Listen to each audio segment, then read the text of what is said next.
Olá pessoal, tudo bem? Meu nome é Adriana, sejam todos bem-vindos a mais um vídeo aqui no meu canal. E hoje eu vou falar um pouquinho sobre mim, sobre essa pessoa que vos fala. Bom, eu tenho 30 anos, eu nasci no estado de Santa Catarina, na cidade de Joinville. Eu tenho uma filha de 12 anos e sou casada há 13 anos. Eu tive uma vida que para muitos foi considerada boa.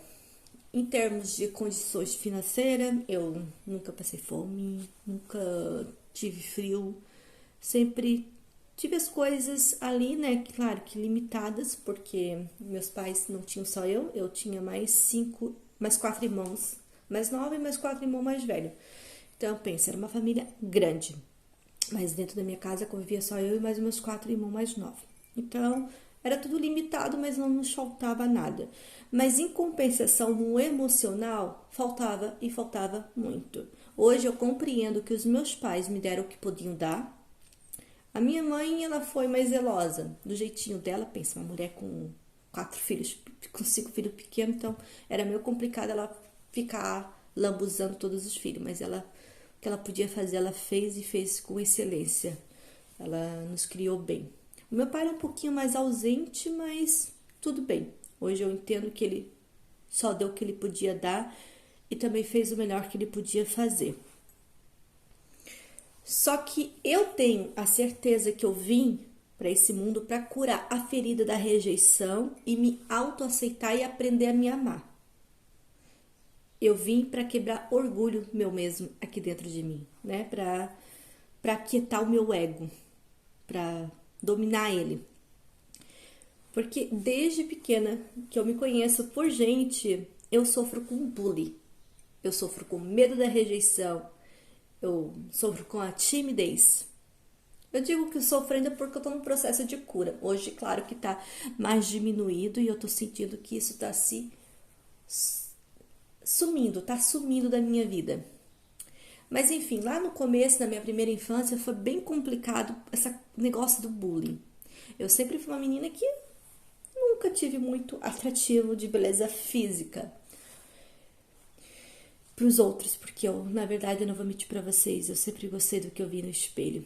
Eu acho que eu com a autoestima, eu nasci com uma autoestima tipo de aparência, de gostar da minha aparência. Eu nasci com uma autoestima boa, eu gosto, mas as pessoas não viam a mesma coisa.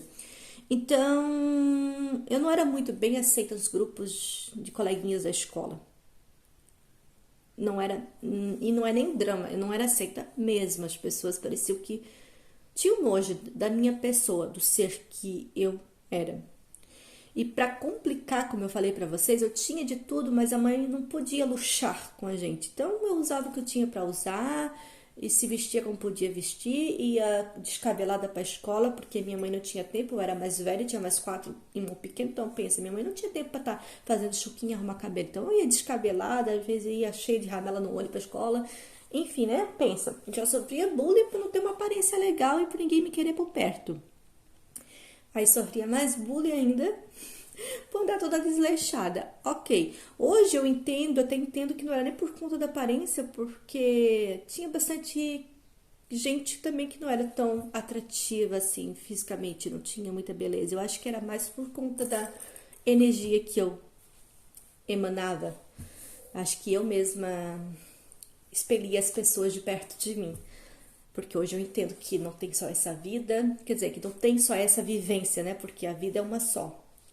Não, mas não tinha só essa vivência, eu vivia em outros corpos e eu imagino que, não que eu acredite em karma, mas que eu vim para aprender alguma coisa e talvez fosse essa parte aí de aprender a me aceitar ou aprender a valorizar as pessoas e a não fazer com as pessoas as coisas que as pessoas estavam fazendo comigo nessa vida.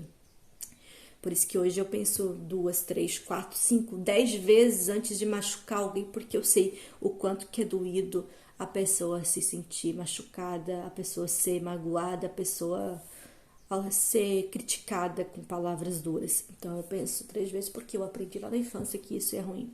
Então, como eu estava falando para vocês, foi complicado essa parte do bullying.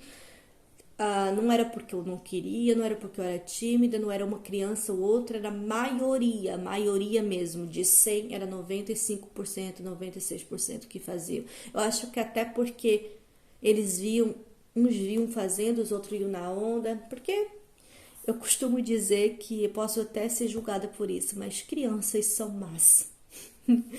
Crianças são mais, elas não têm papa na língua, se tu é feia mesmo, se eles não gostam de ti, eles falam pra ti mesmo, e ponto final. E para piorar um pouquinho, como eu disse pra vocês, a minha mãe foi maravilhosa, o meu pai foi maravilhoso à medida do possível, mas o meu pai tinha um pequeno problema, alcoolismo. E ele ficava um mês pra fora, ele é pescador, né? Ele ainda trabalha. Mas quando ele vinha pra casa, nos 4, 5 poucos dias que ele ficava em casa, era só na bebida alcoólica. E uma pessoa, e ele era aquele tipo de pessoa que bebia e ficava agressivo. Só que não ficava agressivo com a gente. Eu bem poucas vezes eu lembro de ter apanhado dele, bem poucas vezes mesmo. Ele ficava agressivo com a minha mãe e minha mãe sofria muito com violência doméstica. Aí agora vocês pensam, eu sofria lá na escola, via dentro de casa minha mãe apanhando. Então, eu não era aquela criança que explodia, eu engolia tudo. Eu sofria bullying na escola, mas eu não colocava pra fora. Eu não brigava, eu não revidava, não, eu engolia. Dentro de casa eu via aquilo que acontecia com a minha mãe, eu não conseguia, eu tremia de medo, eu ia para debaixo das cobertas, eu usava os métodos que eu podia usar na época que eu sabia fazer, que era fazer o Pai Nosso, a Ave Maria, o Salve Rainha, o Anjo da Guarda.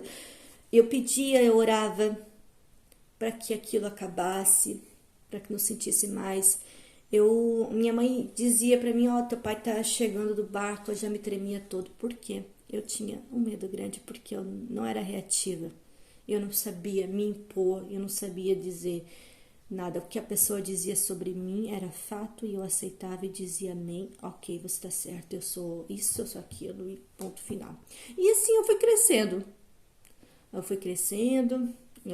Na adolescência também foi assim, até os meus 17 anos.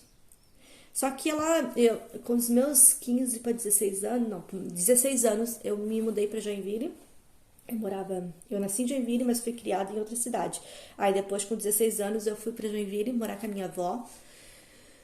E lá foi um pouquinho diferente. Lá eu não sofria tanto bullying, mas também não era do mesmo jeito, né? Como falei pra vocês, nunca tive um atrativo de beleza muito grande. Então, e também já tinha aquela síndrome de inferioridade. Eu me sentia muito inferior. Então, qualquer coisinha que as pessoas falassem pra mim, eu me sentia rejeitada, eu chorava porque eu queria ser bonita, porque eu queria que as pessoas vissem a beleza que eu via no espelho, porque essa era a verdade. Eu via uma beleza que eu tinha no espelho, mas que as pessoas não conseguiam ver. Eu sempre me achei bonita. E foi complicado isso, cair na realidade. Tudo bem, passou-se também. Tive que voltar a morar na minha cidade. Em 2 meses morando, 2 meses morando na minha cidade, encontrei o marido da minha filha, o pai da minha filha. Eu casei, eu fui muito precoce. Eu conheci meu esposo numa semana e praticamente na outra semana eu já estava morando junto. Lá na minha cidade diz casada, né? Mas só estava morando junto. Casar eu casei depois que ela nasceu. Foi uns 3 anos depois. E uma coisa que parecia ser ruim, porque pensa, 17 anos, casada, com uma pessoa que nem conhecia, morando junto com uma pessoa que nem conhecia, podia ser uma tragédia total. Mas por incrível que pareça, foi a minha salvação. Porque ali eu me aquietei, depois de um tempo casada, eu casei em janeiro, fiquei grávida em dezembro, hoje setembro, para novembro, dezembro. Tive a minha filha em agosto de 2010 e passei ainda por muitas coisas, acumulei mais um pouco de coisa ainda. Quando eu tive meus 22 anos, tive ela com 18 para 19 anos. Então, quando desculpa, quando eu tive os meus 22 anos de idade, eu tava encontrando numa fase bem ruim. Eu tava muito agressiva com a minha filha, não de bater, mas tipo assim, eu não tinha paciência de ouvir o choro dela, eu queria sumir, sabe? Eu me sentia muito sozinha, porque, como eu falei pra vocês, os meus irmãos têm pouca diferença de idade minha. Então, a minha mãe não tinha condição de estar comigo. Ela ainda tinha filhos que dependiam totalmente dela. Então, eu era praticamente sozinha. E meu esposo também é pescador. Então, ele trabalhava pra fora, e trabalha ainda, né? E eu ficava em terra, cuidando, criando a minha filha. Pensa, uma pessoa que não tava crescida, sabe? Que não tinha virado adulta emocionalmente, que só tinha a idade de adulta, mas o emocional ainda era uma criança e bem criança mesmo, com uma outra criança para criar. Então, essa era a situação em que eu estava vivendo na época. Eu só fazia gritar, não vou mentir para vocês, porque era o costume que minha mãe tinha, eu acho que eu peguei dela esse costume de gritar, porque era a reação que eu tinha com a minha filha. Pensa, bebê. Eu gritava, não é que gritava, eu falava alto, não tem mais alto. Gritar não era tanto. E chorava.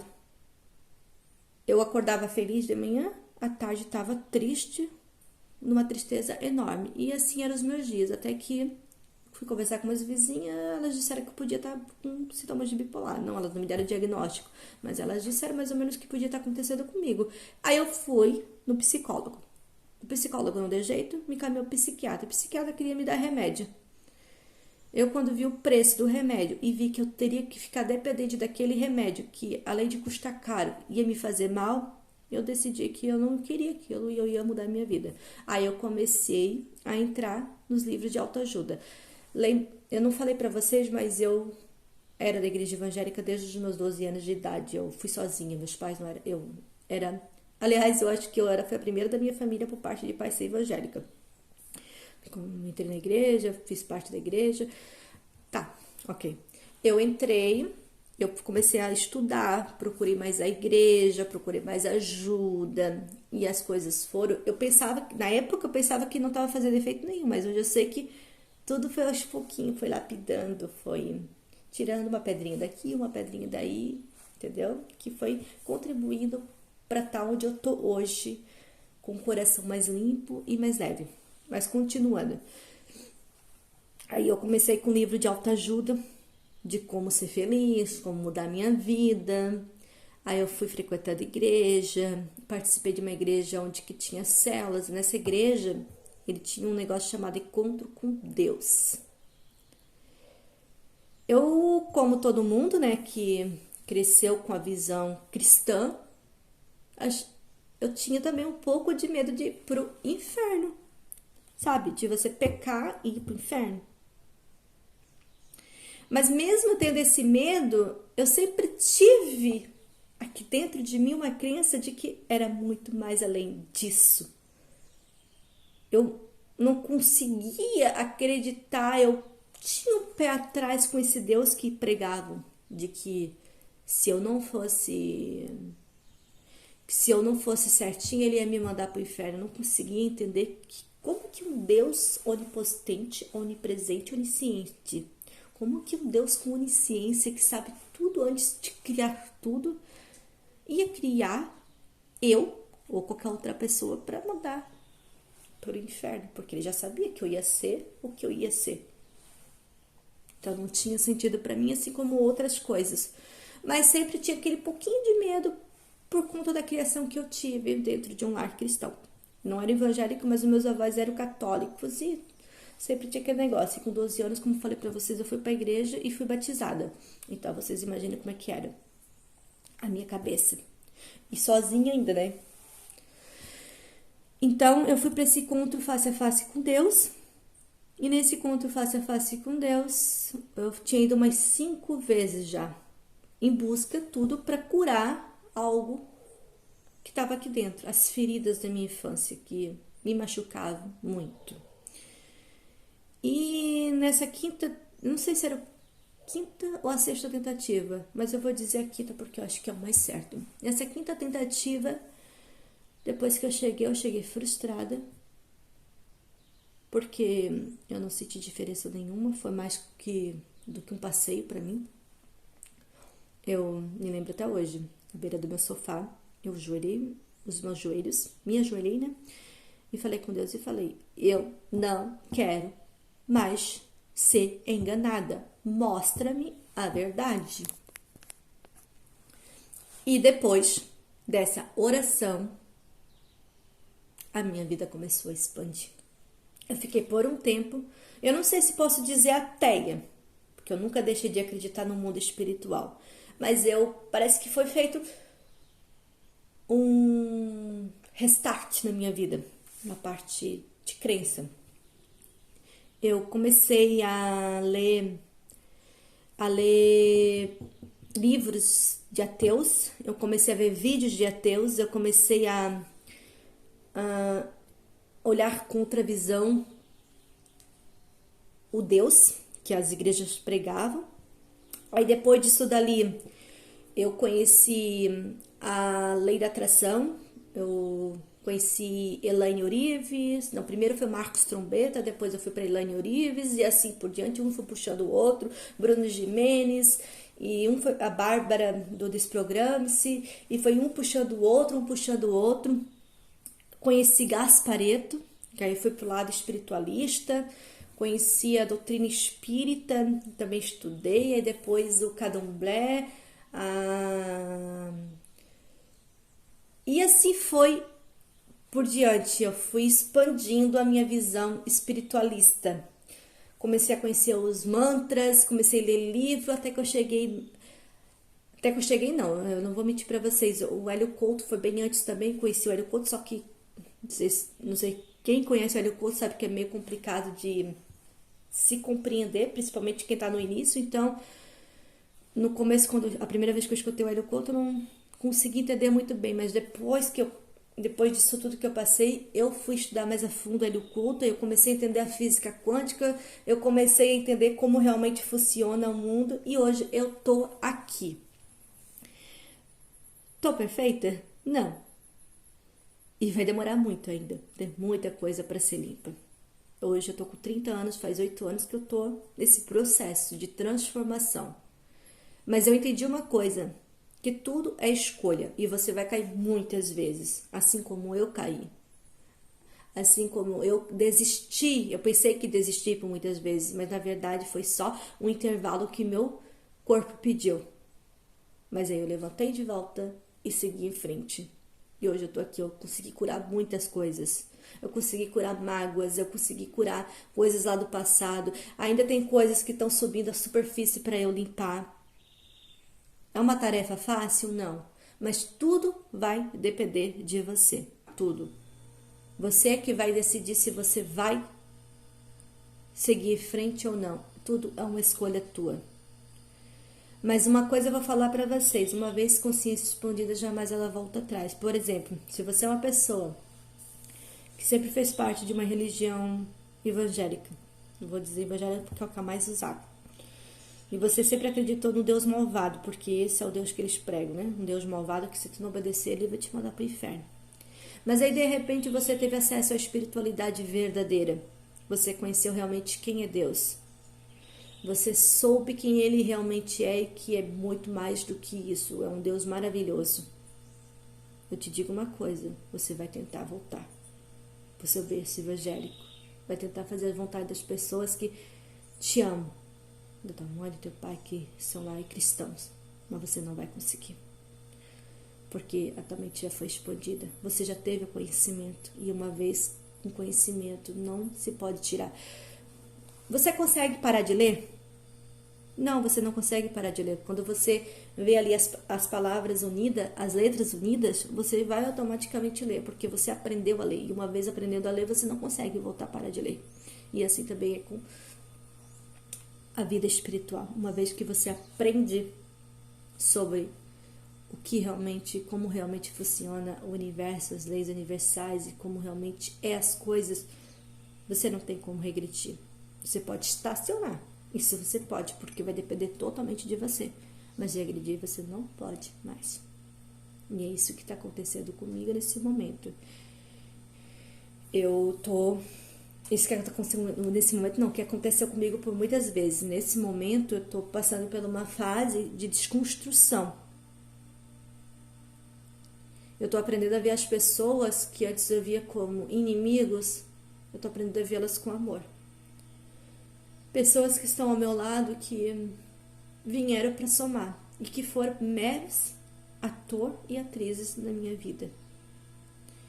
E que eu via com ódio, porque eles, pra mim, na minha cabeça, eles me faziam mal, mas hoje eu sei que eles só interpretaram o papel que eles tinham para interpretar na minha vida e me fizeram ser quem eu sou hoje. Se não fosse eles, eu não teria evoluído, eu não teria entendido muitas coisas.